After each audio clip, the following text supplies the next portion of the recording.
Votre organisation est-elle une organisation à but non lucratif de régime fédéral? Si oui, cette vidéo s'adresse à vous.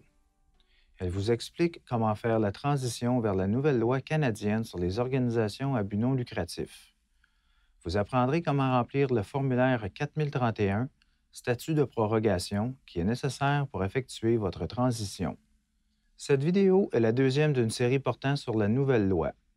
Si vous n'avez pas visionné la première vidéo, ce serait une bonne idée de le faire. La première vidéo s'intitule « Comment effectuer la transition vers la nouvelle loi ». Vous la trouverez sur notre site web à www.corporationcanada.ic.gc.ca. Prêt à commencer? Assurez-vous d'avoir devant vous le formulaire 4031, statut de prorogation. Vous pouvez le trouver sur notre site web. Juste un rappel au sujet de ce formulaire. En vertu de l'ancienne loi sur les corporations canadiennes, les documents qui ont créé votre organisation à but non lucratif étaient appelés des lettres patentes. En vertu de la nouvelle loi, celle vers laquelle vous faites la transition, ces documents seront remplacés par des statuts. Il vous faut ces statuts pour faire la transition à la nouvelle loi. Si vous êtes un organisme de bienfaisance enregistré, l'Agence du revenu du Canada exige que certains éléments soient indiqués dans le formulaire. Vous devez y apporter une attention particulière. Nous vous les indiquerons au fur et à mesure. Vous trouverez plus d'informations dans le guide pour la transition disponible sur notre site web à www.corporationcanada.ic.gc.ca/faites la transition. Vous trouverez des instructions sur comment remplir le formulaire à l'annexe B. Commençons. Dans la case 1, indiquez la dénomination actuelle de l'organisation. C'est le nom légal dont vous vous servez pour mener vos activités. Vous pouvez la trouver sur la première page de vos lettres patentes ou dans toute autre lettre patente supplémentaire. Si vous n'avez pas ces documents, vous pourrez les trouver dans la base de données en ligne de Corporation Canada sous la rubrique « Recherche d'une société de régime fédéral ».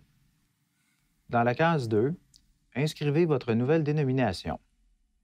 Il n'est pas nécessaire de changer la dénomination dans le cadre de ce processus. Si vous ne la changez pas, laissez la case vide. Si vous décidez de changer votre dénomination, écrivez la nouvelle dénomination dans cette case. Dans la case 3, indiquez le numéro de l'organisation, celui que Corporation Canada lui a assigné. Ce numéro ne change pas dans le cadre du processus de transition. Il se trouve sur toute correspondance reçue de notre part, comme les avis de rappel ou dans notre base de données en ligne. Dans la case 4, indiquez la province ou le territoire au Canada où sera situé le siège de l'organisation. Si vous n'avez pas déménagé, indiquez la province ou le territoire où votre siège se trouve actuellement. Si vous remplissez le formulaire en PDF, sélectionnez la province ou le territoire dans le menu déroulant.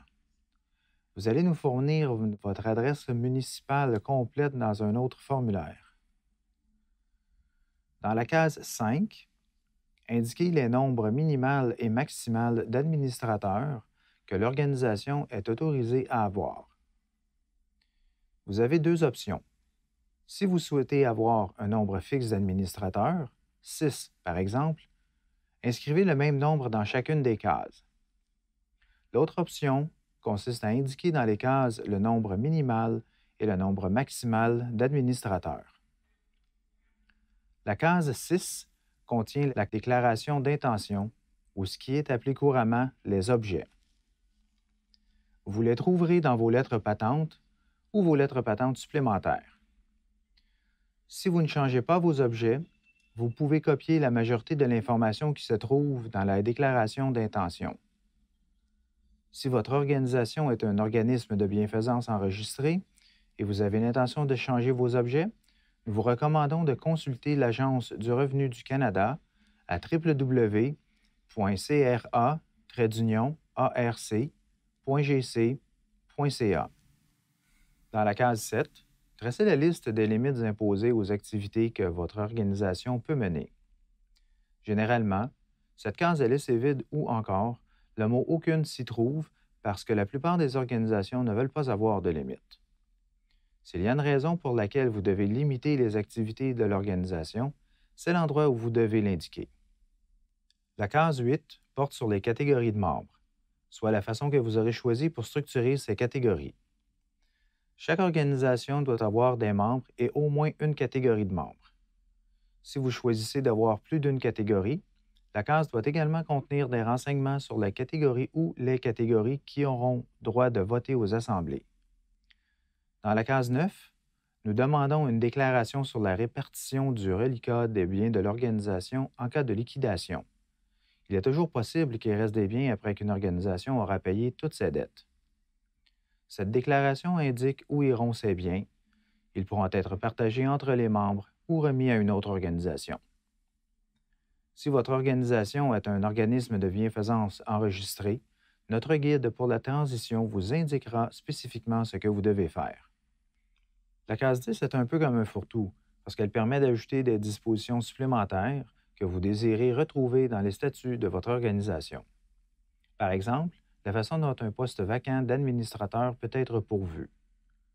Vous n'êtes pas obligé d'ajouter des dispositions, mais si vous le faites, il y a des options que les organisations ont tendance à inclure ici. Vous allez trouver des formulations et des exemples à l'annexe B du Guide pour la transition.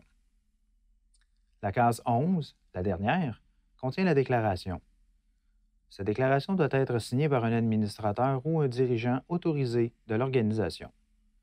Le signataire confirme qu'il a l'autorisation de proroger l'organisation en vertu de la loi canadienne sur les organisations à but non lucratif.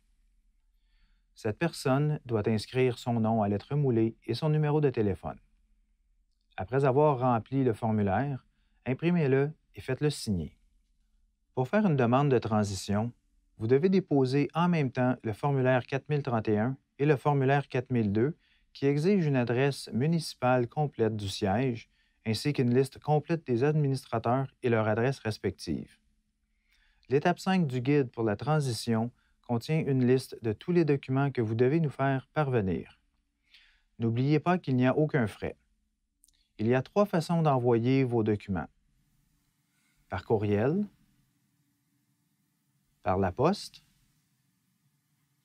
ou par télécopieur.